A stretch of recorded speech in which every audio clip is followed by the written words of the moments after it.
Is this proposal a good idea?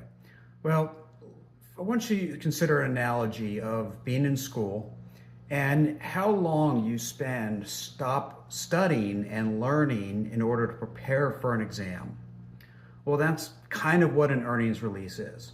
You don't stop entirely, but you stop most of your efforts to transform a company and go build new strategies and new products and new people and do all the things that make you a great company to make sure you've got your story straight, to make sure all the numbers are in the right places. And it's a huge time burden and focus of the organization.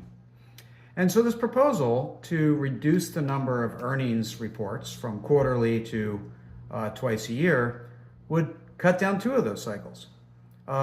Interestingly, this has been proposed to cut back on the amount of earnings releases or earnings guidance, by none other than by Warren Buffett and Jamie Dimon. But even in that article from many years ago where they proposed this, and really companies can make up their own mind on their guidance, they kind of said don't change. They weren't proposing at all changing quarterly earnings release. So that's a half measure of a commitment from Warren and Jamie Dimon.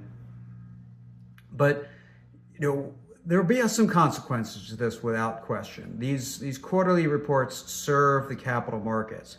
But one thing that's changed recently, very recently, is that because of some rules around how investors are categorized as activist investors or not, many are in a listen-only mode. They aren't asking a lot of questions. They aren't jumping in. They're in listen only. So they're listening to these earnings reports, which quite frankly, at that point, a press release will do. So we're already starting to change the dynamic, perhaps, that might require some different work. And there'll be some gaps, right? There'll be more focus on rumors because you have 6-month windows in between information. You'll probably need some very clear rules around how materially off you need to be to have a special release.